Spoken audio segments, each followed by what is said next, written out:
और 8 है इसमें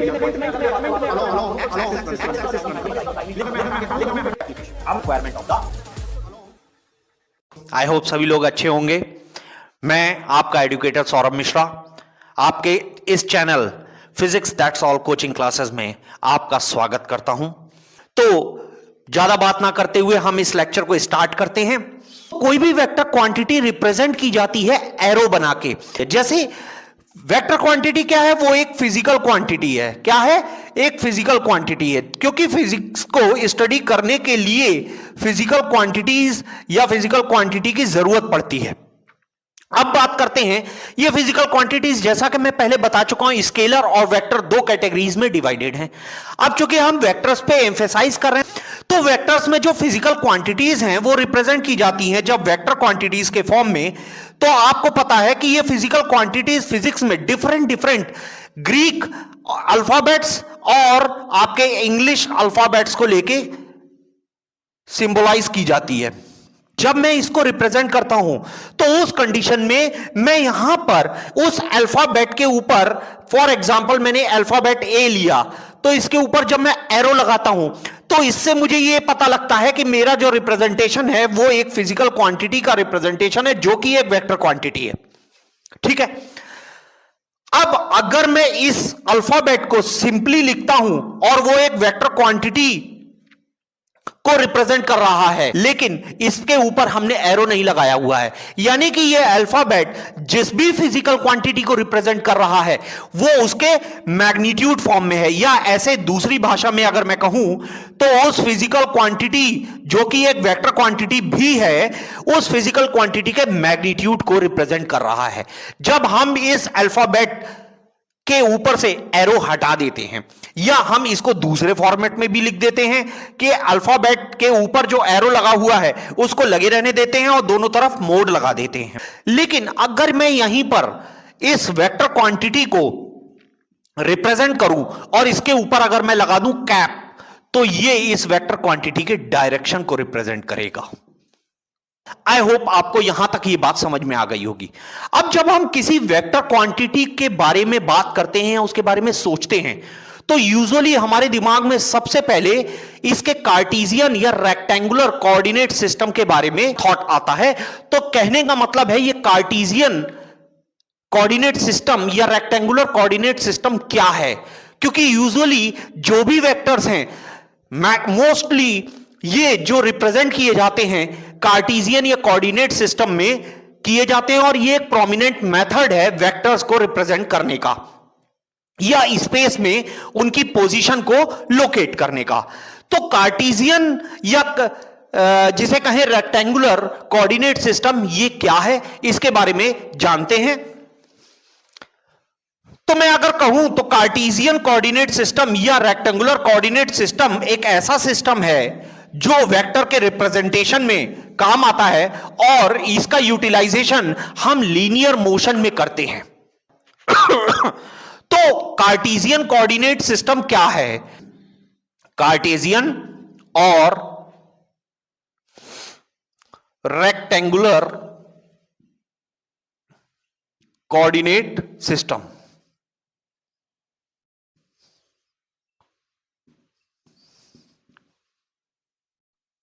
कोऑर्डिनेट सिस्टम, फॉर एग्जाम्पल अगर मैं कहूं कोई वेक्टर ए है जो 1 किलोमीटर ड्यू नॉर्थ है, ड्यू नॉर्थ, तो मैं इसको रिप्रेजेंट कैसे करूंगा? मैं इसका अगर मैग्नीट्यूड निकालता हूं तो दैट विल बी 1 किलोमीटर, और अगर मैं इस वेक्टर के ऊपर कैप लगा देता हूं तो ये मुझे बताएगा नॉर्थ डायरेक्शन।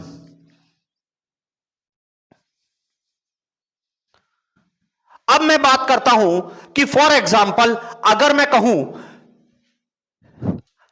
कि कार्टेशियन या रेक्टेंगुलर कोऑर्डिनेट सिस्टम क्या है, इसको समझने से पहले हम एक काम करते हैं, हम सीधे सीधे चलते हैं सबसे पहले यूनिट वेक्टर्स की तरफ।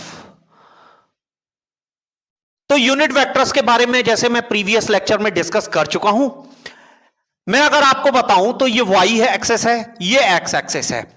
अगर हम देखें ये आपका थर्ड एक्सेस है, दैट इज z एक्सेस, तो ये माइनस z एक्सेस है, ये आपका माइनस x एक्सेस है, और ये माइनस वाई एक्सेस है। आई होप आप लोगों को ये बात पता होगी, हम प्रीवियस क्लासेस में ये सब सिस्टम के बारे में जान के आ चुके हैं।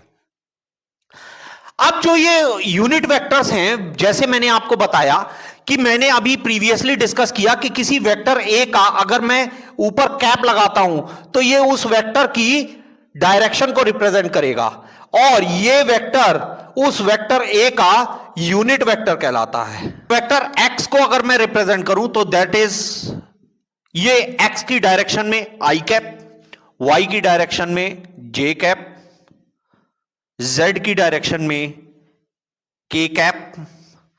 तो ये जो कैप लगी हुई है एज इट इज, जैसे किसी एक पर्टिकुलर वेक्टर का एक डायरेक्शन को रिप्रेजेंट करने के लिए यूनिट वेक्टर यूज किया जाता है, यूनिट वेक्टर होता है, इसी तरीके से हमारे एक्सेस को, 3 एक्सेस एक्स वाई और जेड को रिप्रेजेंट करने के लिए हमने 3 unit vectors, standard unit vectors जो हैं वो कंसीडर किए हुए हैं कि i cap, j cap, k cap, minus i cap, minus j cap और minus k cap, respectively x axes positive, x axes negative, y axes positive, y axes negative, z axes positive और z axes negative direction में respectively use किए जाते हैं।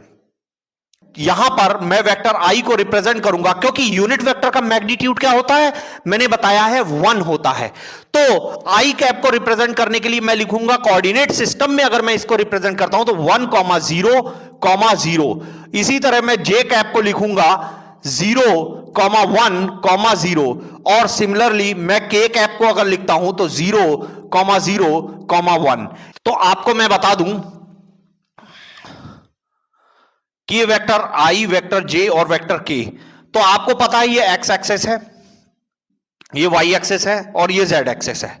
तो अगर हम कहें कि वेक्टर आई की बात की जैसे हमने कोऑर्डिनेट सिस्टम में, तो ये 1, 0, 0, यानी इसका मैग्नीट्यूड 1 है और ये यहां पर लोकेटेड है। इसी तरह जे के लिए अगर बात करें तो इसके कोऑर्डिनेट सिस्टम है 0, 1, 0, तो ये यहां लोकेटेड है, ये यहां लोकेटेड है। तो इस कंडीशन में ये आपका जे कैप हो गया। और के कैप के लिए अगर मैं बात करूं तो इसके कोऑर्डिनेट सिस्टम अगर मैं बात करूं तो ये है 0, 0, 1, तो ये आपका के इसके कोऑर्डिनेट सिस्टम हो गए। यानी ये coordinate system prominent coordinate system है जिनको हम यूटिलाइज करते हैं किसी भी वेक्टर के पोजीशन को स्पेस में पता करने के लिए। अब बात करते हैं कि ये कार्टेशियन कोऑर्डिनेट सिस्टम या रेक्टेंगुलर कोऑर्डिनेट सिस्टम है क्या। जैसे मैंने अगर कहा कि ये वेक्टर ए है और वेक्टर ए को मैंने रिप्रेजेंट किया ए से, मैग्नीट्यूड ऑफ वेक्टर ए है फॉर एग्जांपल, या ऐसा करते हैं वेक्टर ए को हम आर ले लेते हैं, तो आप देखेंगे कि अगर इसके कोऑर्डिनेट्स जो हैं वो x, y अगर मैंने ले लिए तो आप देखेंगे ये यहां से x चला है, जैसा मैंने आपको बताया अभी थोड़ी देर पहले, ये यहां से x डिस्टेंस पे होगा। यानी इसका जो ओरिजिन से मूवमेंट है ये 0, 0 है, और xy प्लेन में अगर मैं लेता हूं तो x, y, यानी ये x इधर से चला और y ये इधर से चला। अगर मैं इसको वेक्टर में कार्टेशियन फॉर्मेट में लिखने की कोशिश करूं तो कोई वेक्टर ए अगर कार्टेशियन फॉर्मेट में लिखा जाएगा तो उसके कोऑर्डिनेट सिस्टम में अगर उसको देखें तो वो x, y से रिप्रेजेंट करेंगे। यानी उसका एक component along x axes x है और अलोंग y एक्सेस अगर आप इधर देखें तो ये इतना चला है, तो ये भी तो y ही हुआ ना, तो ये y डिस्टेंस यहां से चला है, तो यानी उसकी लीनियर पोजीशन, किसी वेक्टर की linear position from the origin in form of 2 और मोर एक्सेस, ऑर्थोगोनल एक्सेस, ऑर्थोगोनल मतलब म्यूचुअली परपेंडिकुलर एक्सेस, जैसे कि स्टैंडर्ड एक्सेस हमारे एक्स, वाई और जेड हैं। तो वेक्टर ए को x, y मैंने कोऑर्डिनेट कार्टेशियन कोऑर्डिनेट सिस्टम में लिखने के लिए ये x, y से रिप्रेजेंट कर दिया। अगर मैं इसकी कार्टेशियन फॉर्म बनाऊं तो वेक्टर ए रिप्रेजेंट किया जाएगा एक्स आई डायरेक्शन में चला प्लस वाई जे डायरेक्शन में चला, यानी आई कैप को देख के, जैसा मैंने अभी बताया थोड़ी देर पहले, आई कैप किसकी डायरेक्शन रिप्रेजेंट कर रहा है? एक्स एक्सिस के अलोंग। जे कैप किसकी डायरेक्शन रिप्रेजेंट कर रहा है? वाई एक्सिस के अलोंग। तो मैं ये कार्टेशियन फॉर्मेट में इस ए को, वेक्टर ए को रिप्रेजेंट कर सकता हूं, और ये जो फॉर्म लिखी गई है ये इसकी कार्टेशियन फॉर्म कहलाएगी। यानी ये जो कंपोनेंट एक्स कंपोनेंट है, this is the component of, ये कहलाएगा component of vector A in positive x direction. Similarly ये कंपोनेंट क्या कहलाएगा? ये वाई जे, ये कंपोनेंट कहलाएगा component of vector A in positive y axis या पॉजिटिव वाई डायरेक्शन। मैं कहता हूं कि कोई एक वेक्टर ए है जो मैंने अभी लिया, इसको मैं रिप्रेजेंट करता हूं 3i cap plus 4j cap. तो ये जो वेक्टर ए रिप्रेजेंट किया गया है 3i cap plus 4j cap, ये इसकी कार्टेशियन फॉर्म कहलाएगी, कार्टेशियन फॉर्म। ये कार्टेशियन फॉर्म यूज की जाती है, यूज्ड फॉर लीनियर मोशन, जैसा मैंने आपको बताया। सिंपली मोशन along एक्सिस, जहां पर वेक्टर अपनी डिजायर्ड पोजीशन तक मोशन करता है along एनी एक्सिस। तो ये कार्टेशियन फॉर्म है 3i कैप 4j कैप। यानी अगर मैं इस वेक्टर को ड्रॉ करूं ग्राफिकली, तो ये ओरिजिन हो गया, यहां से हम चले और यहां अलोंग आई कैप जो रिप्रेजेंट कर रहा है वो रिप्रेजेंट कर रहा है अलोंग पॉजिटिव एक्स एक्सिस। कितना मैग्नीट्यूड चला है? 3 यूनिट। और आगे बात करें तो यहीं पर ये पोजीशन आगे वाई एक्सिस पे ये कितना चला है?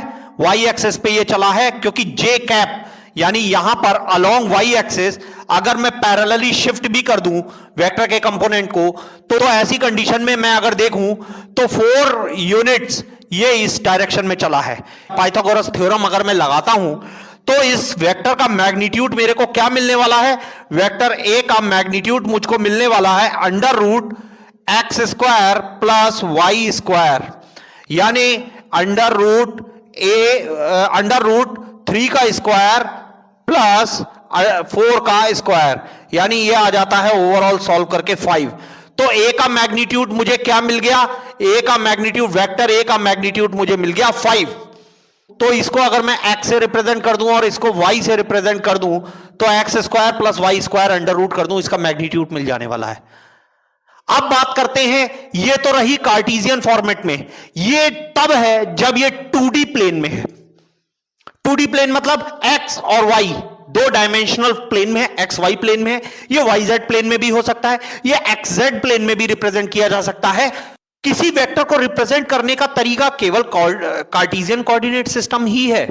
नहीं, हम इसको अगर देखें तो केवल कार्टेशियन कोऑर्डिनेट सिस्टम में ही हम किसी वेक्टर को रिप्रेजेंट नहीं कर सकते। अगर मैं पोलर फॉर्म में किसी भी वेक्टर को रिप्रेजेंट करता हूं तो वहां उसको रिप्रेजेंट करने की क्या जरूरत है, जब ऑलरेडी हम यहां कार्टेशियन कोऑर्डिनेट सिस्टम में किसी वेक्टर को रिप्रेजेंट कर रहे हैं? तो जरूरत इसलिए है कि जब हम मोशन की स्टडी नॉन लीनियर फॉर्मेट में करते हैं, या आप ऐसे कह सकते हैं जब हम नॉन लीनियर मोशन को स्टडी करते हैं, तब हमें वेक्टर्स के पोलर फॉर्म में रिप्रेजेंट करने की जरूरत पड़ती है, या वेक्टर्स के पोलर फॉर्म जो है वो यूज की जाती है नॉन लीनियर मोशन में, लाइक सर्कुलर मोशन हम पोलर फॉर्म में वेक्टर को रिप्रेजेंट करने के लिए क्या करते हैं, हम किसी भी वेक्टर को मार्क करते हैं उसके ओरिजिन से उसकी लेंथ या उसके डिस्टेंस को, जहां पर वो टर्मिनेट हो रहा है वहां से, और उसको हम रिप्रेजेंट करते हैं लेंथ r से या वेक्टर r से, और उसके एक एंगल, उसकी डायरेक्शन को रिप्रेजेंट करते हैं हम थीटा से। और ये एंगल थीटा जो है ये हमेशा फ्रॉम पॉजिटिव एक्स एक्सिस ये काउंटर क्लॉकवाइज डायरेक्शन में या एंटी क्लॉकवाइज डायरेक्शन में ये जो है मेजर किया जाता है। पोलर फॉर्म में अगर रिप्रेजेंट किया जाए किसी वेक्टर को तो उसकी रिप्रेजेंटेशन क्या होगी, r कॉमा थीटा। और यहीं पर कार्टेशियन फॉर्मेट में सेम वेक्टर अगर रिप्रेजेंट किया जाए तो हम उसको लिख सकते हैं एक्स आई प्लस वाई जे, जैसा कि मैं बता चुका हूं। ये दोनों वेक्टर सेम ही हैं, बट एक फॉर्मेट आप दे रहे हो इसका पोलर फॉर्म में और एक फॉर्मेट आप रिप्रेजेंटेशन का दे रहे हो इसका कार्टेशियन फॉर्मेट में, या इसको आप कह सकते हो रेक्टेंगुलर फॉर्मेट। मैंने ये वेक्टर ड्रॉ किया, वेक्टर ए, और इसका मैग्नीट्यूड मैंने r ले लिया और ये मैंने एंगल ले लिया theta with positive x axis. अब आप देखिए, अगर इस वेक्टर a को मैं रिप्रेजेंट करता हूं तो मैं इसको रिप्रेजेंट करूंगा r कॉमा थीटा से, ठीक है।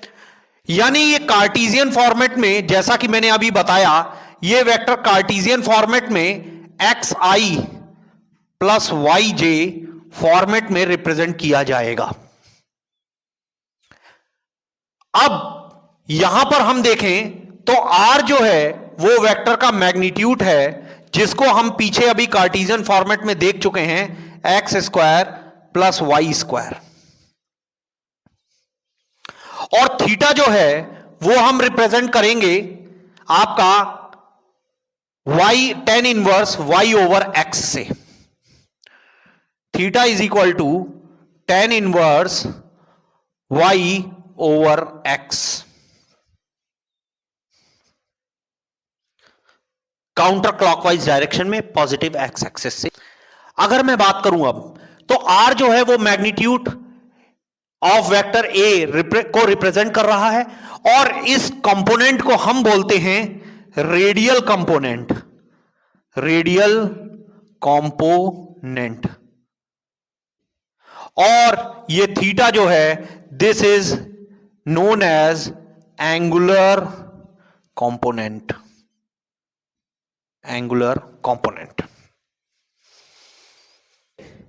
अगर मैंने कोई एक वेक्टर ड्रॉ किया, यहां ड्रॉ कर लेते हैं, कोई एक वेक्टर ड्रॉ किया और उस वेक्टर ए का मैग्नीट्यूड जो है वो चूंकि r है, यहां आप पोलर फॉर्म में r से रिप्रेजेंट किया जाता है, और वो 15 यूनिट है, 15 यूनिट्स है, और ये एंगल 45 डिग्री है। तो पोलर फॉर्म में इसको रिप्रेजेंट करेंगे हम किस तरीके से, हम लिखेंगे 15 कॉमा 45 डिग्री, या वेक्टर ए इस तरीके से भी मैं लिख दूंगा, vector A is equal to 15 at the rate 45 degree, that's all. तो इससे आई होप सेंस आप समझ गए होंगे मेरा कहने का क्या मतलब है, कि 15 unit at 45 degree angle.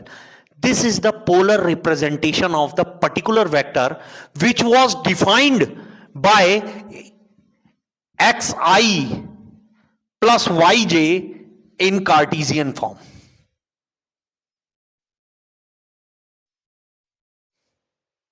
I hope clear होगा। अब हम एक न्यूमेरिकल से इसको समझते हैं। एग्जाम्पल में हम देखते हैं, अब ये एक क्वेश्चन दिया हुआ है।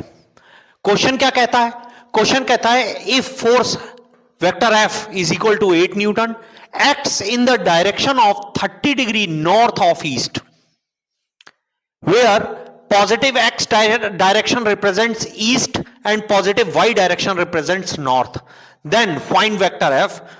4 ऑप्शन आपके सामने दिए हुए हैं।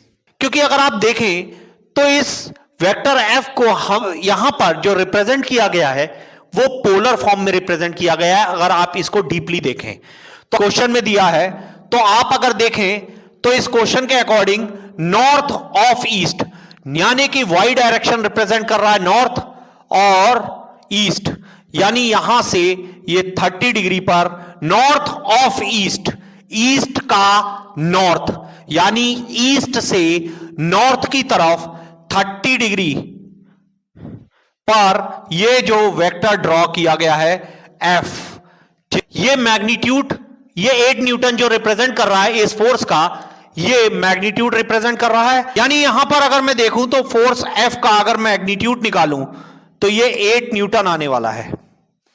ये यहां पर इसको जो रिप्रेजेंट कर रहा है, अगर ये वेक्टर एफ का अगर मैं वो करूं तो ये आर को रिप्रेजेंट करेगा।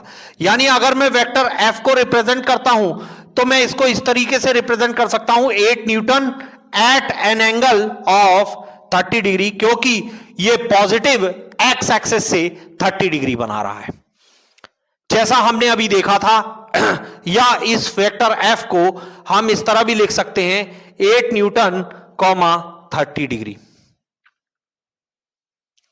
अब चूंकि आपको यह बात पता है कि ये इसका मैग्नीट्यूड कंपोनेंट है और ये 30 डिग्री इसका एंगुलर कंपोनेंट है, तो हम इसको क्या बताएंगे, जो हमारा x हमने देखा था कि कोई वेक्टर a था और उस वेक्टर a को हमने जब रिप्रेजेंट किया था तो उसका मैग्नीट्यूड इसके r को रिप्रेजेंट करता था, और ये जो थीटा एंगल था ये हमारा y ओवर x, यानी थीटा जो था वो tan inverse y over x को रिप्रेजेंट करता है। अब देखिए यहां पर अगर मैं देखूं तो इसमें इसको अगर रेक्टेंगुलर फॉर्मेट में मैं चेंज करूं तो यहां आप देखेंगे कि ये वाला जो लेंथ है ये आपकी x है और ये वाली लेंथ जो है वो इसकी y लेंथ है। यानी अगर इसको रिजॉल्व करने की बात आए तो यहां x इज इक्वल टू, आप देखें ये एक राइट एंगल ट्राइंगल बन रहा है और यहां पर बेस जो हाइपोटेन्यूज है वो r है यहां पर, और बेस जो है वो x कंपोनेंट है, जो हम a को जब रिप्रेजेंट करते थे xi प्लस yj में, तो हमको ये जो x एक्सिस के अलोंग कंपोनेंट और y एक्सिस के अलोंग कंपोनेंट जो मिला करता था वो यहां आप देखें तो x कंपोनेंट जो है वो मेरा r cos थीटा को रिप्रेजेंट करेगा और y कंपोनेंट मेरा r sin थीटा को रिप्रेजेंट करने वाला है। आई होप आपको समझ में आया होगा कि जब मैं y की बात करूंगा तो परपेंडिकुलर अपॉन हाइपोटेन्यूज, यानी y upon r is equal to sine theta, और x upon r is equal to cos theta, यानी x is equal to r cos theta और y is equal to r sine theta. इसको ऐसे भी लिख सकता हूं, x over r is equal to cos theta, और यहां पर इसको लिख सकता हूं y over r is equal to sine theta. I hope अब आपको समझ में क्लियर हो गया होगा, जिन स्टूडेंट्स को ये डायरेक्ट ना समझ में आया हो तो। सिंपल है, हम बचपन से छोटी क्लासेस से Pythagoras theorem, right angle triangle में साइन थीटा कॉस थीटा निकालते आ रहे हैं। तो x कंपोनेंट और y कंपोनेंट में डायरेक्टली निकाल सकता हूं आई थिंक। तो मैं अगर जानता हूं तो कॉस थीटा, थीटा की वैल्यू 30 डिग्री मुझे मिल चुकी है, तो मैं यहां पर क्या निकाल सकता हूं, r की वैल्यू मुझे 8 दी रखी है, तो 8 cos 30 degree and y will be 8 sin 30 degree. तो आप देखेंगे कि x की वैल्यू कितनी आएगी, cos 30 की वैल्यू कितनी होती है, √3/2। तो 8 इंटू √3/2 और y हो जाएगा मेरा 8 इंटू 1/2। तो यहां पर ये मेरी वैल्यू कितनी आई, 4√3 अलोंग x, है ना, और यहां पर ये कितनी आई 4। तो आप देखिए अगर मैं वेक्टर a को xi और yj में रिप्रेजेंट करता हूं, x is equal to 4√3i plus x 4√3 है, चूंकि सॉरी वेक्टर a को रिप्रेजेंट कर रहे हैं हम कार्टेशियन कोऑर्डिनेट में, 4√3i प्लस 4j, ये आपका ऑप्शन कौन सा है? आपको अभी मैंने जो क्वेश्चन आई थिंक आपने वो सेव किया होगा, नहीं तो आप बैक करके देख सकते हैं कि जो इसमें से ऑप्शन है वो आपका कौन सा ऑप्शन आ रहा है? वो आपका ऑप्शन आ रहा है fourth option, 4√3i plus 4j। तो आपको ये बात समझ में आई होगी अब कि मैं किसी भी एक वेक्टर को पोलर फॉर्म से कार्टेशियन फॉर्म में किस तरह कन्वर्ट कर सकता हूं। जब मैंने एफ नेट जो वेक्टर मैंने निकाला वो मैंने निकाला 4√3i प्लस 4j कैप, ठीक है। जो मैंने इक्वेशंस बनाई थी तो वो मैंने लिखा था x is equal to 8 cos 30 degree और y is equal to 8 sin 30 degree. ये इक्वेशंस क्या कहलाती हैं? Equations of the components of rectangular form. ये जो इक्वेशन आई है ये हमारी ट्रू है फॉर एक्यूट एंगल, यानी मैं इसको लिख सकता हूं कि थीटा जो मेरा है, अगर थीटा इज फ्रॉम 0 टू π/2, यानी इसकी रेंज जो है 0 से π/2 के लिए है, तो ये मेरी इक्वेशन जो है वो इसके लिए ट्रू हो जाएंगी। यानी मेरा थीटा जो है, अगर मैं कोऑर्डिनेट सिस्टम पे देखूं तो मैं कोऑर्डिनेट सिस्टम पे ये बता पाऊंगा कि ये मेरा कोऑर्डिनेट सिस्टम x है और ये y है। इस पे मेरा F जो फोर्स आ रहा था 8 न्यूटन, वो मेरा 30 डिग्री यहां पर बना रहा था एंगल। तो यहां पर इसमें आप देखेंगे कि 0 से लेके π/2, यानी यहां पर ये 0 डिग्री है x एक्सिस पे और ये 90 डिग्री या π/2 है। यानी यहां एक्यूट एंगल 90 डिग्री से लेके और 0 डिग्री के बीच में जो इक्वेशन हमको x is equal to r cos theta और y is equal to r sin theta, ये हमारी इक्वेशंस यहां पर मिल जाएंगी। बाकी और किस तरह से अलग अलग क्वाड्रेंट में कैसे कैसे हम एंगल फाइंड आउट करते हैं वो हम आगे के एग्जांपल्स में देखते हैं। अब हम देखते हैं एक एग्जाम्पल। यहां एक एग्जाम्पल है और इसमें देखिए इफ दिया हुआ है कि vector a is equal to 6, pi and vector b is equal to -3, 4, then find out vector A B. अब इस क्वेश्चन को हम किस तरह से करेंगे?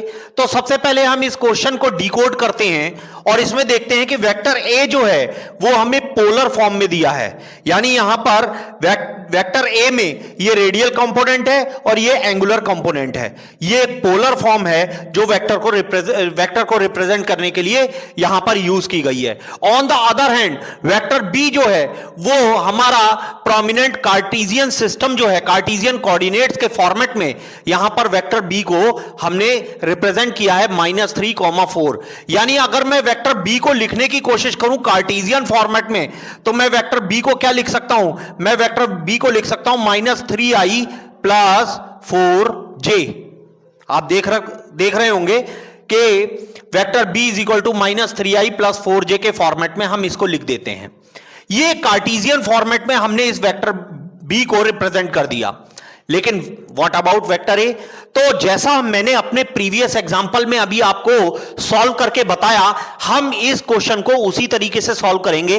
पहले हम वेक्टर ए के पोलर फॉर्म को कार्टेशियन फॉर्म में चेंज करेंगे। यहां पर मुझे r की वैल्यू जो मिल रही है वो मुझे मिल रही है 6, यानी ये वेक्टर a के मैग्नीट्यूड को रिप्रेजेंट करती है। और पाई जो है वो मुझे थीटा, यानी पाई मतलब अगर मैं इसको रेडियन से डिग्री में बदलूं तो ये 180 डिग्री होगा।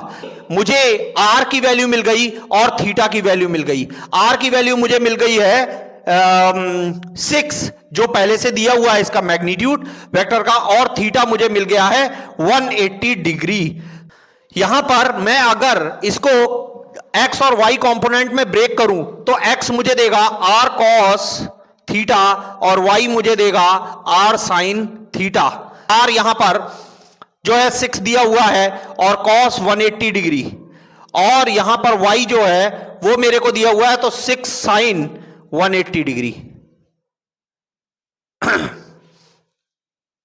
तो आपको यहां से क्या मिल जाने वाला है, x की वैल्यू मिल जाने वाली है, cos 180 डिग्री की वैल्यू होती है -1, तो -6 यहां मिल जाने वाला है, और sin 180 डिग्री की वैल्यू होती है 0, तो यहां मुझे 0 मिल जाने वाला है। वेक्टर a मेरा आ जाएगा 6i माइनस के 6i प्लस 0j, यानी कि केवल और केवल माइनस के 6i। तो मेरे को वेक्टर बी भी कार्टेशियन फॉर्मेट में मिल गया और वेक्टर ए भी मेरे को कार्टेशियन फॉर्मेट में मिल गया। अब हम क्या करेंगे, जैसा मैंने आपको यहां पर बताया, वेक्टर ए बी को फाइंड आउट करने के लिए हमें O A position vector of vector A और position vector of vector B, हमें ये ओ ए और ओ बी हमें मिल चुके हैं वेक्टर ए और वेक्टर बी के फॉर्मेट में। वेक्टर ए जो मैंने अभी निकाला था वो मैंने निकाला था -6i प्लस 0j, या इसके 0j का तो कोई सेंस रहा नहीं, रेलेवेंस ही नहीं है, तो वेक्टर ए केवल डायरेक्टली आ गया -6i। और बी हमने जो निकाला था वो हमने निकाला था -3i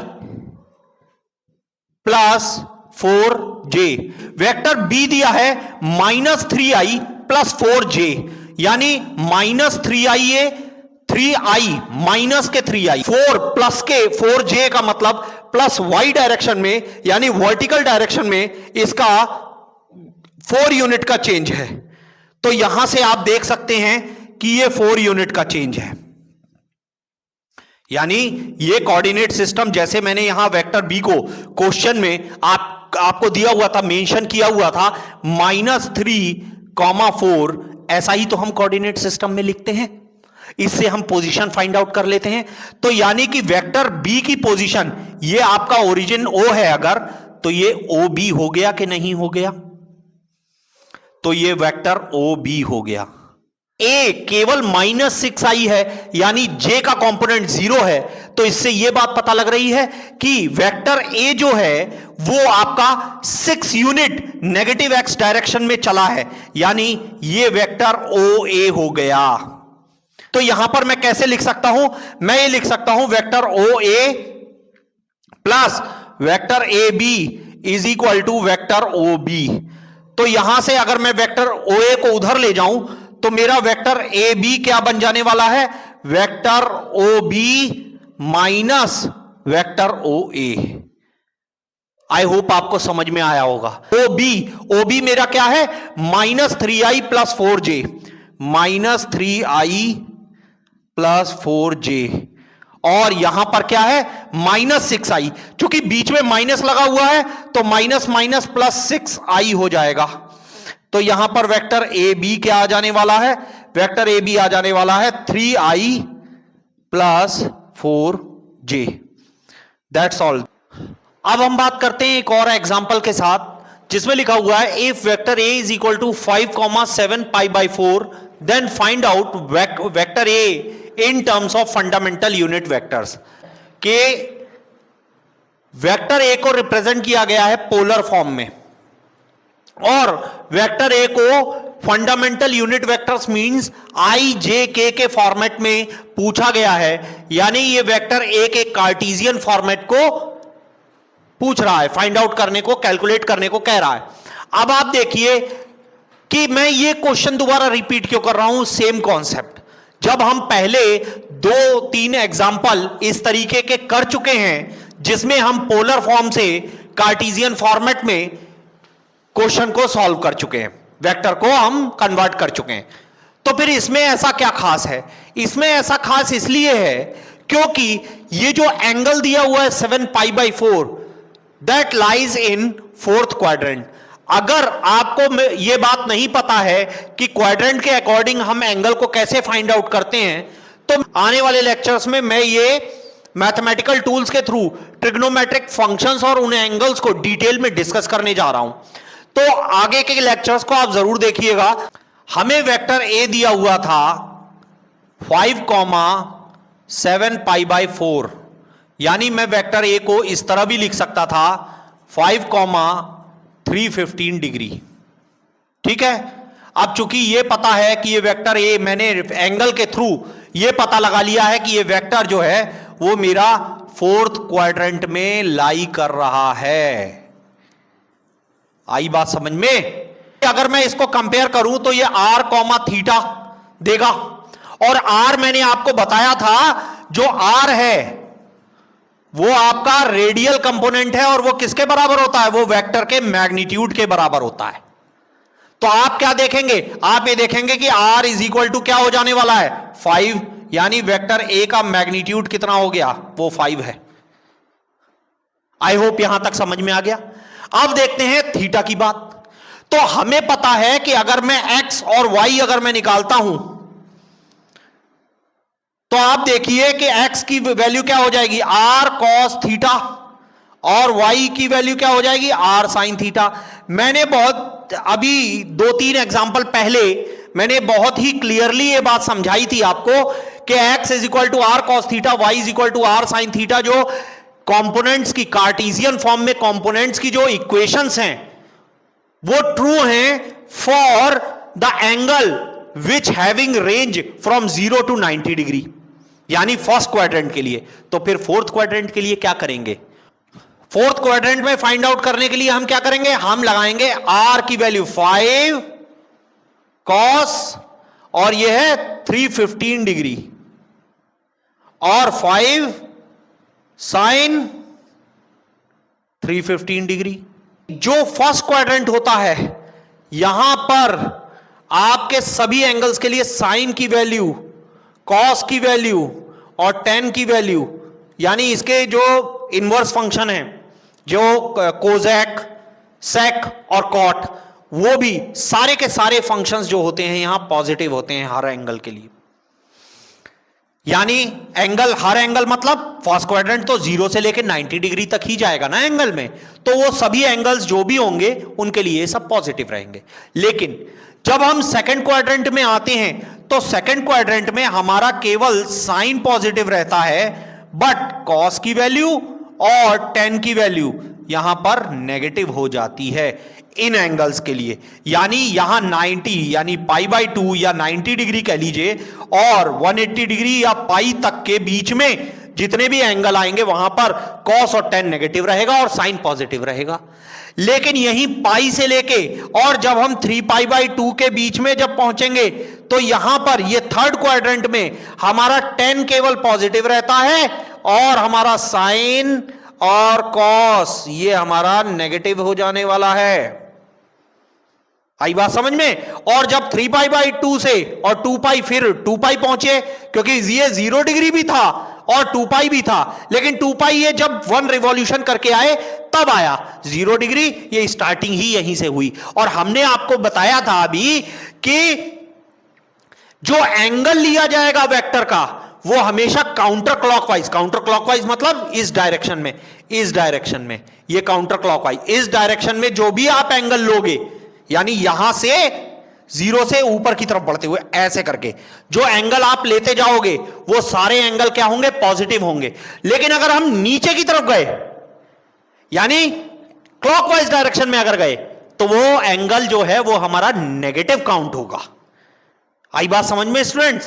तो अभी देखो यहां 315 डिग्री, तो 315 डिग्री को क्या मैं इस तरह नहीं लिख सकता, ये 315 डिग्री जो है वो मैं अगर लिख दूं 360 डिग्री -45 डिग्री, चलेगा ना?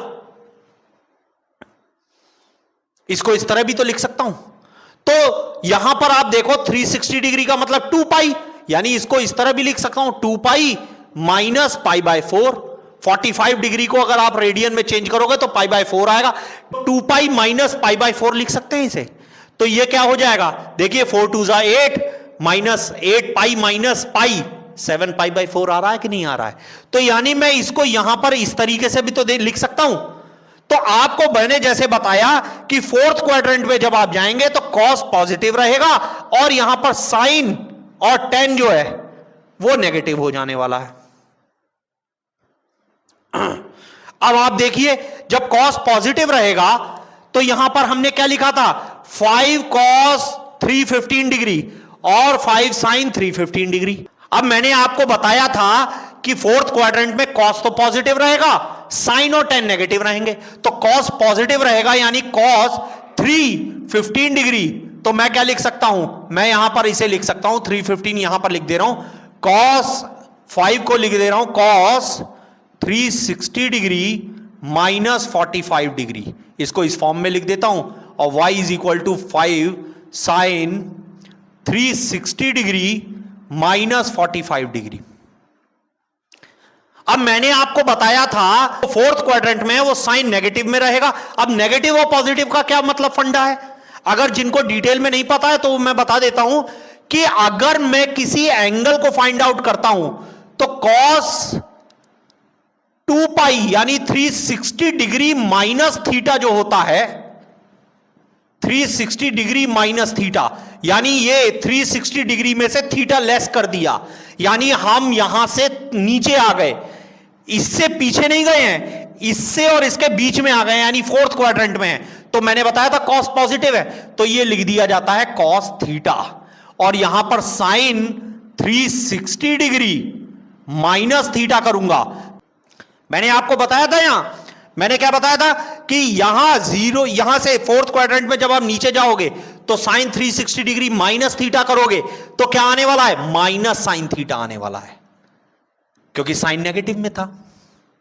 cos 360 minus theta cos theta होता है, यानी cos 45 डिग्री हो गया, नहीं हो गया, और ये कितना हो गया, ये माइनस साइन 45 डिग्री हो गया, और मल्टीप्लाई में 5 भी तो है, तो 5 भी लिख देते हैं, 5 माइनस के 5 साइन cos 45 डिग्री 5, यानी ये कितना आ गया, ये आ गया 5/√2, और ये कितना आ गया, -5/√2। तो वेक्टर ए को रिप्रेजेंट कैसे कर सकते हैं अब हम कार्टेशियन फॉर्म में, यानी एक्स आई प्लस वाई जे कर सकते हैं, नहीं कर सकते हैं, तो एक्स आई प्लस वाई जे क्या हो जाएगा, एक्स आई प्लस वाई जे को अगर देखें तो आप देख पाएंगे कि 5√2, तो √2 से ऊपर नीचे अगर मल्टीप्लाई कर दूं तो ऊपर तो 5√2 हो गया, नीचे √2 इंटू √2 कितना हो जाएगा, 2 हो जाएगा, ये हो गया आई, प्लस माइनस के 5√2 ऊपर नीचे मल्टीप्लाई कर दिया तो √2 इंटू √2 और जे, तो आपका ए वेक्टर कितना आ गया, आपका आ गया 5/5√2 यानी 2.5√2 आई माइनस 2.5√2 इंटू जे।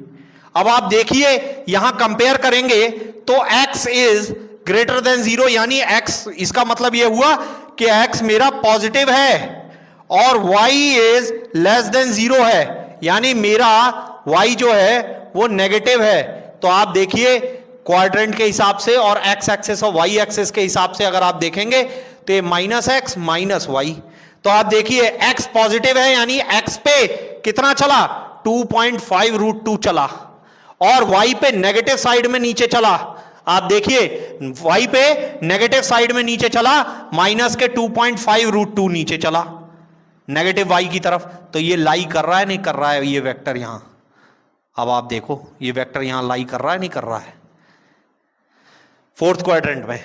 तो मेरा ये जो डिजायर्ड वेक्टर फॉर्म क्या आ गई, 2.5√2 आई माइनस 2.5√2 जे। तो आपने फोर्थ क्वाड्रेंट में देखा ये फर्क है। इसी तरह थर्ड क्वाड्रेंट में अगर आप जाएंगे तो यहां x भी आपको लेस देन 0 मिलेगा, y भी लेस देन 0 मिलेगा, और जब आप सेकंड क्वाड्रेंट में जाएंगे तो y आपको पॉजिटिव मिलने वाला है और x नेगेटिव मिलने वाला है।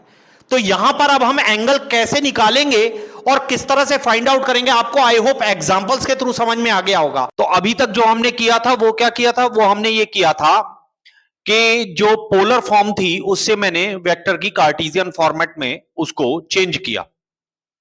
अब जो आगे एग्जांपल्स हम अब सॉल्व करेंगे वो एग्जांपल्स हम सॉल्व करेंगे, उसमें हम क्या करेंगे, कार्टेशियन फॉर्मेट को हम कंसीडर करेंगे और उसको फिर चेंज करेंगे पोलर फॉर्म में। तो किस तरह से एंगल्स वेरी होंगे और किस तरह से कार्टेशियन फॉर्म से हम पोलर फॉर्म में वेक्टर्स को कन्वर्ट करेंगे, ये अब हम देखते हैं। अभी तक हमने क्या स्टडी किया, अभी तक जो हमने स्टडी किया वो ये किया कि अगर कोई फॉर एग्जांपल ये वेक्टर है एक्स वाई प्लेन में और ये वेक्टर मेरा ए है जिसका मैग्नीट्यूड मैंने ए ले लिया, और ये हमने अभी देखा था जब हमने इसे पोलर फॉर्म में कन्वर्ट किया तो ये आर के बराबर था। जहां पर ये एंगल जो काउंटर क्लॉकवाइज डायरेक्शन में हमने लिया था theta with x axis, vector A is equal to x i plus y j format में जब हम इसे रिप्रेजेंट करते हैं तो इसकी पोलर फॉर्म जो निकल के आती है वेक्टर ए की वो आती है आर कॉमा थीटा, सिंपली। ये इतना सारा हम देख चुके हैं। अब चूंकि जहां पर आर हमने रेडियल कंपोनेंट के फॉर्म में लिया था और ये मैग्नीट्यूड आ रहा था वो ए का,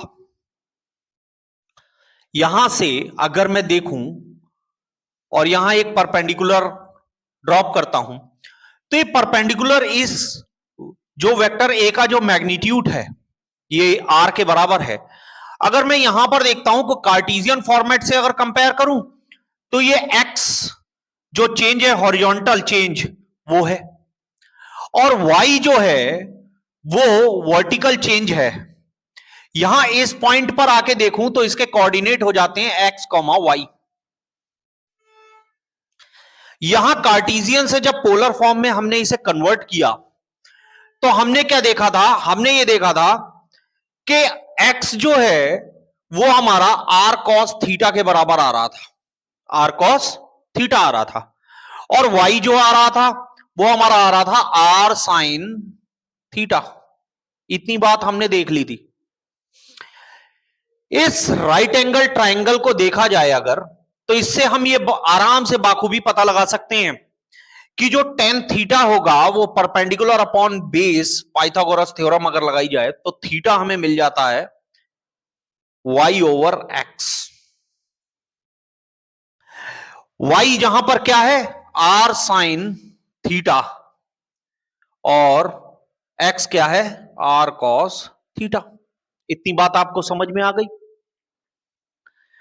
अब आप देखिए अगर इस थीटा एंगल की बात की जाए तो tan थीटा जो है y ओवर x के फॉर्मेट में है, तो ये रिलेशन जो हमारा निकल के आया है जो हमें पोलर फॉर्म में थीटा एंगल भी देने वाला है कि कितनी डायरेक्शन, किस डायरेक्शन पर ये वेक्टर यहां पर लोकेटेड है प्लेन में, वो हमें ये देने वाला है। अब आप देख रहे हैं ये जो रिलेशन है ये होल्ड करता है, holds for x is not equal to 0, यानी ए रिलेशन होल्ड करेगा एक कंडीशन जहां पर x 0 के बराबर नहीं है, क्योंकि यहां पर देखते हैं if x is equal to 0, अगर x 0 हो जाता है तो ऐसी कंडीशन में आप देखिएगा यहां पर tan theta is equal to y over x में अगर मैं x की वैल्यू 0 रखता हूं तो थीटा मुझे मिल जाने वाला है 90 डिग्री और माइनस 90 डिग्री, या इसको ऐसे भी लिख सकता हूं π/2 और माइनस π/2। अब ये दो वैल्यू कैसे आ रही हैं, क्योंकि अगर मैं यहां पर y ओवर 0 रखता हूं तो इस कंडीशन में थीटा मेरा इंफिनिटी, tan थीटा मेरा इंफिनिटी हो जाएगा। इस कंडीशन में मेरा tan थीटा इंफिनिटी हो जाएगा और ऐसी कंडीशन में थीटा मेरा 90 डिग्री या माइनस 90 डिग्री आएगा। अब आप एक चीज देखिए कि π/2 और माइनस π/2 का क्या यहां पर जो वैल्यू 2 आ रही हैं इनका क्या मतलब है और किस तरीके से ये होल्ड करता है। क्योंकि अगर मैं x इज इक्वल टू 0 रखता हूं तो उस कंडीशन में आप यहां देखिए इस कोऑर्डिनेट में मुझे वैल्यू जो मिल जाने वाली है, जो वेक्टर a है वो मेरा मिल जाने वाला है 0, y, क्योंकि x तो 0 है। और इस कंडीशन में मैं ऐसा मान लेता हूं कि इफ वी इग्नोर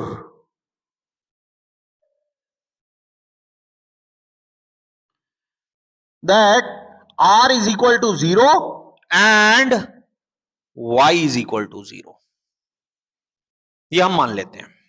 अब आप देखिए एक चीज, a is equal to 0, y आया, तो जब a is equal to 0, y आता है तो ऐसी कंडीशन में दो बातें आती हैं कि अगर वेक्टर a की पोजीशन पोलर फॉर्म में अगर मैं लिखूं तो ये आ जाने वाला है y, क्योंकि r की वैल्यू वेक्टर a का मैग्नीट्यूड है और इसे a मान लिया जाए अगर, तो यहां पर 0, a होगा। या x अगर चूंकि 0 है तो दो कंडीशन आती हैं, y या तो पॉजिटिव होगा या नेगेटिव, क्योंकि अगर वो पॉजिटिव होता है तब भी वैल्यू 90 में जा रही है और नेगेटिव होता है तब भी वैल्यू 90 में जा रही है। लेकिन एक बात है, y अगर यहां पर माइनस होता है तो इस कंडीशन में आपको ये क्लॉकवाइज डायरेक्शन में नीचे की तरफ जाएगा 90 डिग्री माइनस में। तो यहां से आप देखिए, यहां से आप देखेंगे वेक्टर ए 0, a आ रहा है, कोऑर्डिनेट इसके मिल रहे हैं, यानी ये वेक्टर कार्टेशियन फॉर्म में अगर लिखा जाए तो इसे लिख सकते हैं वाई जे। ये जो रिलेशन आपको दिखाई दे रही है y over x is equal to tan theta, इसके हिसाब से देखें तो ये x is not equal to 0 के लिए होल्ड कर रही है। अब ऐसी कंडीशन में आप देखिए, अगर x इज इक्वल टू 0 ले लेते हैं और हम ऐसा मान के चलते हैं कि r इज इक्वल टू 0 और y इज इक्वल टू 0 नहीं है, हम इसको इग्नोर मार रहे हैं इस कंडीशन को, तो ऐसी कंडीशन में अगर x इज इक्वल टू 0 हुआ तो मेरा वेक्टर a जो है 0, a आ जाने वाला है। 0, a क्योंकि x कंपोनेंट तो इसका 0 हो गया और y कंपोनेंट को मैं a क्योंकि r, थीटा के हिसाब से लेके चलूं तो ये मेरा आ जाएगा 0, a। या अगर मोड लिया है तो मोड अगर मैं हटाता हूं तो a की वैल्यू जो है वो पॉजिटिव a भी आ सकती है और नेगेटिव a भी आ सकती है। तो उस कंडीशन में मेरा वेक्टर a जो है वो 0, a या 0, -a आ जाने वाला है कि नहीं आ जाने वाला है। इन दोनों कंडीशन को अगर हम देखें तो इस कंडीशन में हम ये पाएंगे कि थीटा की वैल्यू 90 डिग्री हो जाएगी अगर मेरा a पॉजिटिव है। a अगर मेरा पॉजिटिव है तो इसका मतलब है 0, a। 0, a का मतलब हुआ कि ये यहां लाई करेगा इस एक्सिस पे, y एक्सिस पे पॉजिटिव। और अगर a जो है, अगर a मेरा नेगेटिव में आता है यानी 0, -a, तो मेरा ये लाई करेगा नेगेटिव y एक्सिस पे। इस केस में मेरा थीटा जो है वो -π/2 हो गया कि नहीं हो गया, और ऐसी कंडीशन में यहां पर अगर देखें तो ये पॉजिटिव π/2 हो गया कि नहीं हो गया। तो मैंने क्या बताया, तो मैंने ये बताया कि अगर मैं वेक्टर a लेता हूं तो वो xi प्लस yj फॉर्मेट में है, तो मेरा tan थीटा जो है वो आ जाने वाला है y ओवर x, जो मैंने लास्ट अभी आपको डायग्राम के थ्रू समझाया। अब मैंने क्या कहा था, मैंने कहा था कि अगर x इज इक्वल टू 0 हो जाता है इन केस, क्योंकि ये रिलेशन जो है ये होल्ड कर रहा है उस कंडीशन के लिए जब x 0 नहीं है। लेकिन अगर इन केस x 0 होता है तो आप देखेंगे कि tan थीटा जो है वो y ओवर 0 हो जाने वाला है, यानी ये इंफिनिटी वैल्यू बन जाने वाली है, यानी थीटा की वैल्यू π/2 आ जाने वाली है। इस ग्राफ में आप देखेंगे कि y की वैल्यू अगर मेरी पॉजिटिव है यानी y इज ग्रेटर देन 0, तो उस कंडीशन में थीटा मेरा π/2 आ रहा है। और अगर मेरी y की वैल्यू लेस देन 0 आ रही है यानी नेगेटिव में जा रही है, तो मेरा थीटा जो है वो -π/2 जा रहा है कि नहीं जा रहा है। तो इस कंडीशन में आपको जो वेक्टर a मिलने वाला है r, π/2 और r, -π/2। अब आप देखेंगे कि इन दोनों कंडीशन में ये वैल्यू मेरी वेक्टर a की ये सेटिस्फाई हो रही है कि नहीं हो रही है। अब आप देखिए y इज ग्रेटर देन 0 जब ये थीटा आपका π/2 था, और y is equal to less than 0 यानी नेगेटिव जब थीटा -π/2 में गया है। तो इससे क्या पता लग रहा है, इससे ये बात पता लग रही है हमारी कि इस कंडीशन के लिए जब x इज इक्वल टू 0 है तो मेरा वेक्टर कहां लाई कर रहा है, मेरा पूरा वेक्टर जो है वो अपने आप में y एक्सेस बन चुका है। इसको एक एग्जांपल से समझते हैं बेहतर तरीके से। मेरा थीटा जो है वो होने वाला है tan inverse y over x, कहां के लिए, वो होने वाला है for first and fourth quadrant. and for second and third quadrant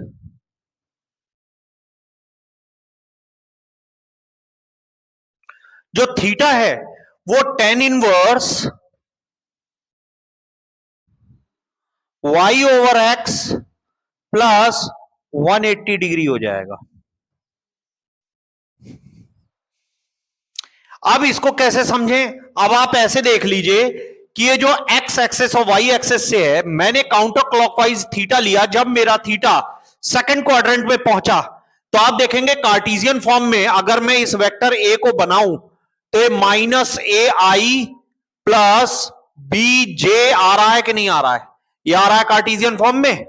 और यहां पर जो थीटा है वो मैंने यहां अगर मैं माइनस एक्स एक्सेस से इसको लेके चलूं तो ये अल्फा आ रहा है, यानी इसको अगर मैं सेकंड क्वाड्रेंट में काउंट करता हूं तो आप देखिए अल्फा प्लस थीटा जो है वो 180 डिग्री आने वाला है। अब आप देखिए थीटा की वैल्यू क्या आ जाएगी? Minus alpha plus 180 degree. अब आपको पता है कि सेकंड क्वाड्रेंट में 10 जो है वो नेगेटिव होता है। अब आप देखिए इसको मैं ऐसे भी तो लिख सकता हूं, tan inverse minus alpha plus pi, यानी पाई मतलब 180 डिग्री। तो theta is equal to minus को बाहर ले आए तो minus tan inverse B upon A plus pi, या tan inverse B upon minus A plus pi. तो आप देखेंगे जो ये एंगल आ रहा है इसको जब आप पाई में ऐड करेंगे तो ये उतना ही हो जाएगा जितना मैंने माइनस एक्स एक्सेस से अल्फा लिया है, उतना ही पाई में से आप, क्योंकि ये एंगल तो नेगेटिव में आने वाला है तो बाय डिफॉल्ट ये पाई में से लेस हो जाएगा और हमें वो एंगल दे देगा जो एग्जैक्टली थीटा है। तो सेकंड क्वाड्रेंट में अगर मैं लेके चलता हूं तो मुझे जो थीटा मिलने वाला है माइनस अल्फा प्लस 180 डिग्री मिलने वाला है। देखिए ये क्वेश्चन दिया हुआ है। अब इस क्वेश्चन में क्या पूछ रहा है? वो consider the vector -4,3 calculate direction of the vector. तो इस वेक्टर को हमने ड्रॉ कर दिया, यहां से थीटा हमने एक एंगल लिया क्योंकि -4,3 है। -4 मतलब यहां पर अगर मैं आपको दिखाऊं तो आप ये देखिए ये -4 ये हॉरिजॉन्टल इतना यहां मूव हुआ और यहां से ये 3 आपका वर्टिकल चेंज हुआ।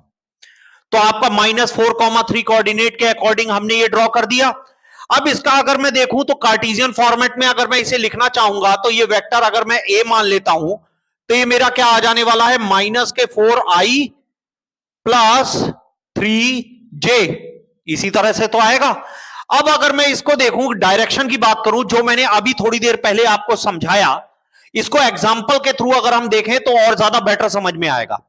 हमने क्या कहा था? हमने कहा था alpha plus theta is equal to 180 degree, और एक कंडीशन हमने ली थी कि अगर वेक्टर सेकंड या थर्ड क्वाड्रेंट में आ रहा है तो हम क्या लेते हैं? हमारा जो थीटा निकल के आएगा tan इनवर्स, यानी theta is equal to tan inverse y over x।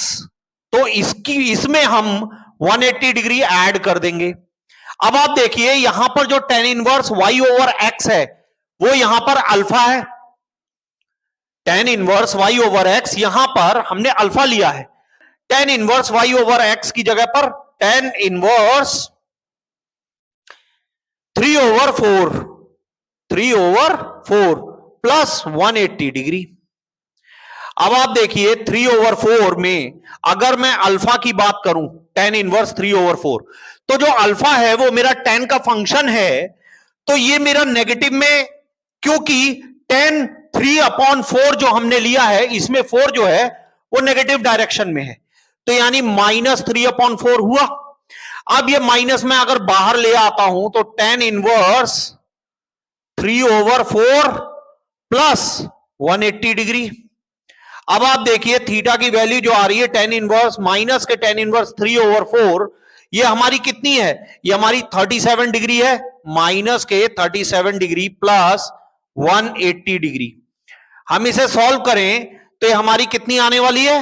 143 degree. तो डायरेक्शन बाय डिफॉल्ट ये कितनी हो गई? आपको देख के भी पता लग रहा होगा, ये डायरेक्शन आपकी हो गई थीटा 143 डिग्री। अगर यहीं पर इसको पोलर फॉर्म में मुझे कन्वर्ट करना है तो मुझे एक चीज की और जरूरत पड़ेगी, और वो जरूरत पड़ेगी आर की।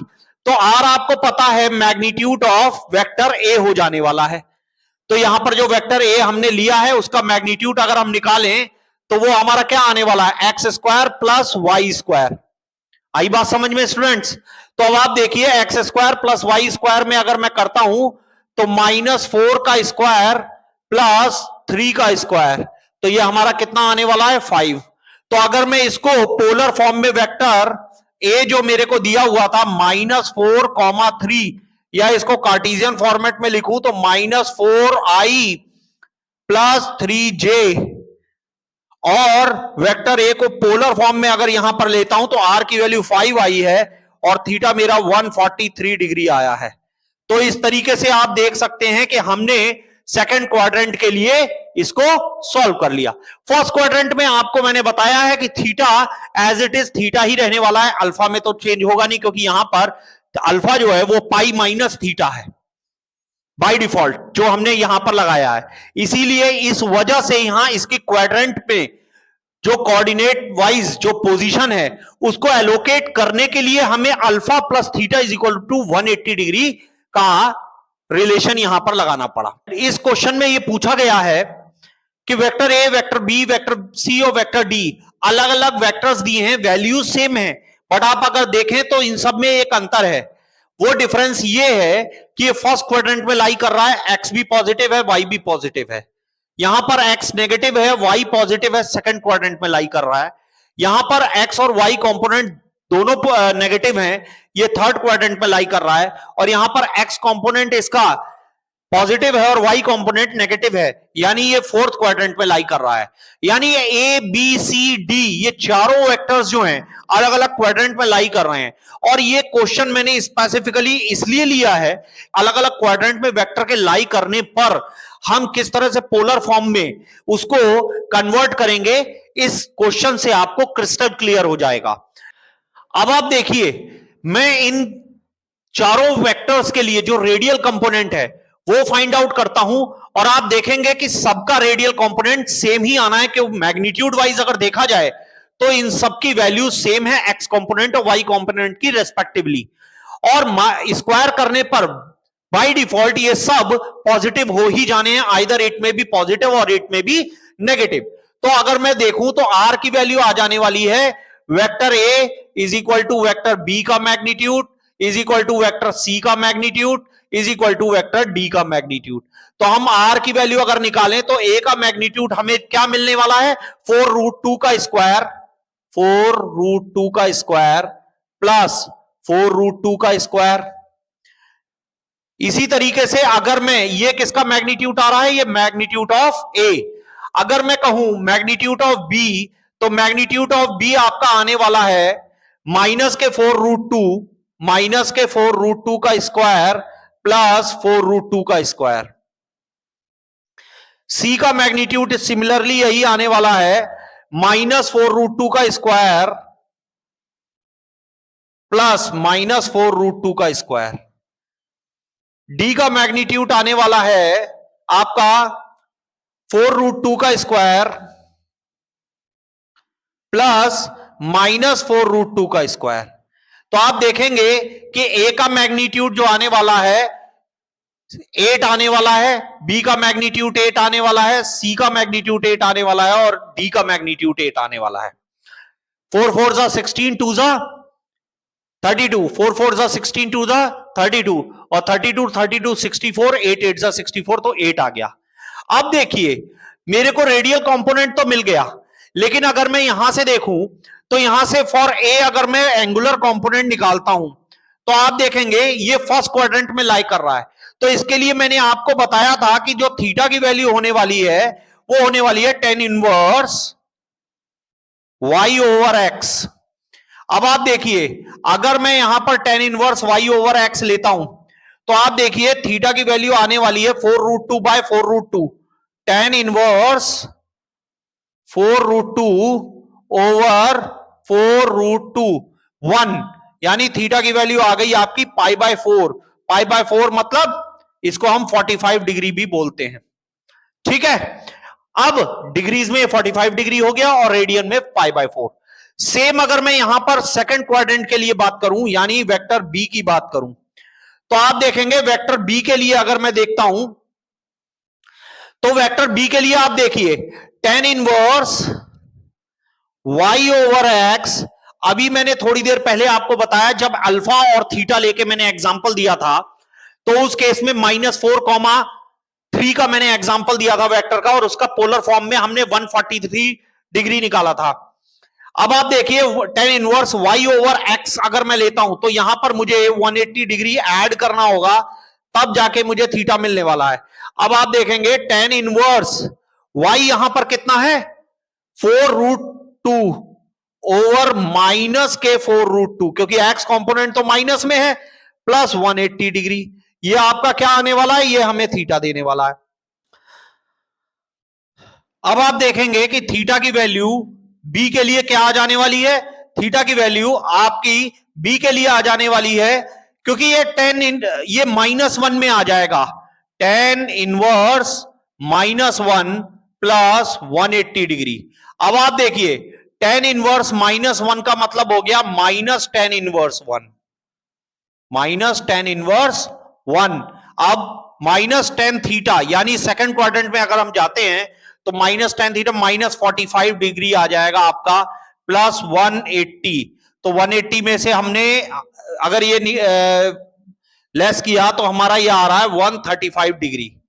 135 डिग्री आपका एंगल आ गया सेकंड क्वाड्रेंट के लिए, इस वाले एंगल, यानी इसको अगर मैं रिप्रेजेंट करूं, तो ये मेरा आ रहा था, आर की वैल्यू सबके लिए सेम है, तो 8 कॉमा ये आ रहा है 45 डिग्री, ये 8 कॉमा 135 डिग्री। अब आ जाइए आप सी के लिए। सी के लिए देखिए, अगर थीटा लेते हैं, तो हम tan inverse y over x के लिए y over x plus 180 degree करेंगे, क्योंकि ये भी थर्ड क्वाड्रेंट में लाई कर रहा है। तो आप देखिए थीटा की वैल्यू कितनी आने वाली है, tan inverse -4/√2 over -4/√2 plus 180 degree. वैसे भी थर्ड क्वाड्रेंट में tan थीटा हमारा क्या होता है, वो पॉजिटिव होता है। तो इस केस में अगर मैं थीटा लेता हूं, तो tan इनवर्स माइनस माइनस वैसे भी कैंसिल हुआ, तो tan इनवर्स 1 की वैल्यू अभी हमने निकाली थी 45 डिग्री आ रही है, और ये 180 डिग्री आ रही है। तो इसमें ऐड करते हैं, देखिए दोनों में अंतर क्या आया। सेकंड क्वाड्रेंट में जब हमने ऐसा किया था, तो हमारा एंगल नेगेटिव होने की वजह से हमें जो एंगल मिला था वो लेस होके मिला था, जबकि थर्ड क्वाड्रेंट में हमारा एंगल पॉजिटिव आ रहा है, tan inverse y over x की वैल्यू। तो उस कंडीशन में वहीं पर हमने जब 180 डिग्री थीटा में ऐड किया, तो हमको क्या मिलने वाला है, आप देखेंगे कि यहां पर मिलने वाला है 180 प्लस 41, 225 डिग्री आपको मिलने वाला है, 225 डिग्री आपको मिल गया। अब मैं बात करता हूं फॉर वेक्टर डी के लिए। तो फॉर वेक्टर डी के लिए आपको क्या मिलने वाला है, देखिए फॉर वेक्टर डी, इसके लिए आप देखिए इसमें क्या होगा। इसमें आपको पता है ये फोर्थ क्वाड्रेंट में लाई कर रहा है वेक्टर डी। इसमें आप देखेंगे कि थीटा की वैल्यू अगर हम निकालते हैं, तो tan inverse y over x plus यहां पर आप क्या करेंगे, यहां पर आप 360 डिग्री ऐड करेंगे, 360 डिग्री ऐड करेंगे। ऐसा क्यों करेंगे एंगल निकालने के लिए, क्योंकि अगर मैं आपको समझाऊं स्टूडेंट्स, जब मैं काउंटर क्लॉकवाइज जाता हूं, तो थीटा मेरे को क्या मिलता है, वो पॉजिटिव में जाता है। लेकिन जब मैं क्लॉकवाइज जाऊंगा, तो थीटा, जब मैं बैकवर्ड चलूंगा, तो थीटा मुझे नेगेटिव में लेना पड़ेगा। तो बाय डिफॉल्ट यहां पर थीटा की वैल्यू अगर आप निकालेंगे, तो tan इनवर्स 4 अपॉन, वैसे भी tan इनवर्स अगर मैं करता हूं y ओवर x, तो y मेरा -4/√2 है और x मेरा 4√2 है। तो y ओवर x करने पर वैसे भी tan इनवर्स माइनस थीटा अंदर आएगा, और tan inverse minus theta minus tan theta होता है बाय डिफॉल्ट। तो आप देखिए 4√2 ओवर -4√2, और इसको ऐड कर देंगे 360 डिग्री। तो आप देखेंगे थीटा की वैल्यू मेरी क्या आ रही है, -tan इनवर्स 1 प्लस 360 डिग्री। अब आप देखिए अगर मैं यहां पर ये निकालता हूं, तो मेरा थीटा क्या आने वाला है, थीटा यहां आने वाला है -45 डिग्री प्लस 360 डिग्री। तो आप देखेंगे कि थीटा की वैल्यू कितनी आ रही है, 45 मैंने लेस कर दिया 60 में, तो मेरी आ रही है 315 डिग्री। तो मेरी जो वैल्यू आएगी यहां पर वो मेरी 315 डिग्री ये आएगी। 360 में से मैंने लेस किया तो ये यहां आएगा लाई करके। तो आप देखेंगे कि जो मेरी वैल्यूज निकल के आई vector A, vector B, vector C और वेक्टर डी के लिए, तो मैग्नीट्यूड वाइज तो आर की वैल्यू तो सब में सेम थी, बट थीटा चेंज होता चला गया।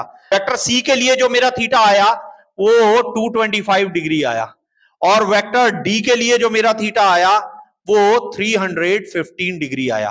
अब आप देखिए हर एक एंगल में आप देखेंगे तो आपको 45 डिग्री, 135 डिग्री, 225 डिग्री और 315 डिग्री ये अलग अलग वैल्यूज मिल गई। आई होप आपको conversion of polar form to Cartesian form and conversion of Cartesian form to polar form समझ में आया होगा। आज के लिए इतना ही रखते हैं, और नेक्स्ट लेक्चर में मैं आगे की सीरीज में अगले टॉपिक्स को कवर करूंगा। That's all.